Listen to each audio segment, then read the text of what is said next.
was a little strange that we didn't have a 14, 16, or 17-hour drive to come to a race, and getting to Lubbock is pretty easy, 5.5 hours, very little traffic, and that was nice to not have to worry about extra travel, extra day, sitting in the car, so not feeling any adverse effects from being in travel mode for a couple of days, so that's nice.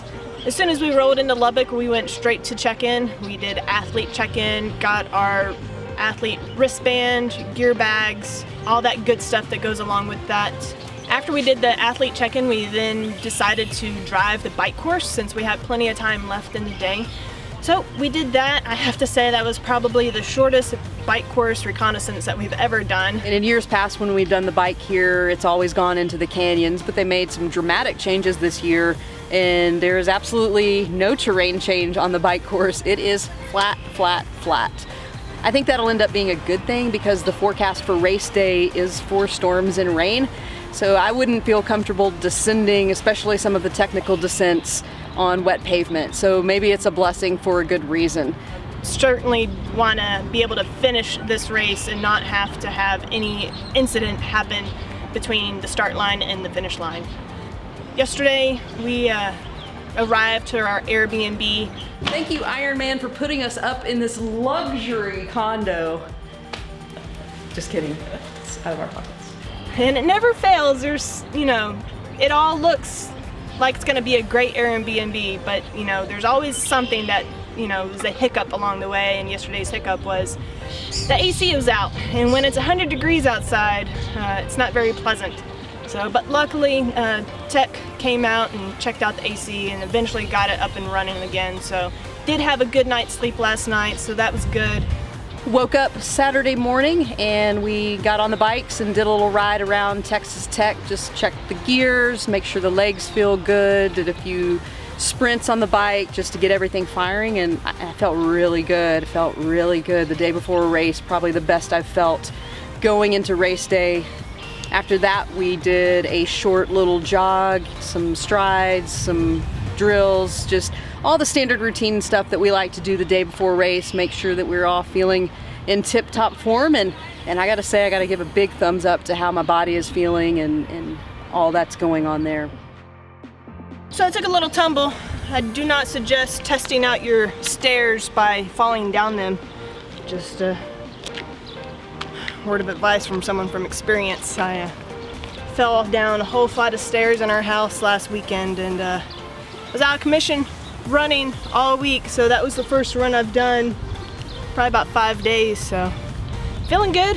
I've been icing it and keeping it elevated, so I think that's really been beneficial. I think by the time tomorrow comes, I'll be ready for go time. I had mentioned that I had a little spill down some stairs. Ankles feeling pretty good. Can't say that I'm 100%, but I'm feeling pretty confident that I will be able to put down a really good run effort. Oftentimes you can walk through a transition area and you'll just hear in the distance, and that's what's happening. The tires are getting too hot and the tubes inside are expanding, so the tube is popping. So we headed over to the university and T2, dropped our run gear bag. We are right next to one another, which is a big blessing. And then we made our way out to the lake to drop our bikes, and all we had to do was put it on the rack, and now we're done. So we've got the rest of the day before the race to really kind of relax, put our minds toward racing and all the things that we need to do to perform on race day. After we did our shakeout bike and run, we loaded up and we came out to T2 first to drop off our run gear, and then we headed out here to T1 and we dropped off our bikes. And I gotta say, it's always a really cool feeling when we're out and about, at these races and someone says, "Hey, are y'all Team Saunders? Love watching your YouTube videos." And it keeps our fire going, and it's really just motivating and just kind of solidifies that what we're doing with this is making a difference out in the triathlon universe. I love your YouTube channel. Oh, hey, thank you. Good seeing you guys. Good video. Yeah, have a great day tomorrow. Yeah. Good to see you. Yeah, have fun. Take care. Bye, YouTube. Race day for me is going to be a little less stressful, which I'm very grateful for. I found out earlier this week that I did, in fact, earn a world slot via Chattanooga. So that's great. I already got it booked, ready to go to St. George. Now I've got to wait for my better half to take care of business tomorrow. So I'm definitely going to be thinking about her during the race tomorrow and hoping that she's able to feel good and race well and put it all together and have a really solid performance.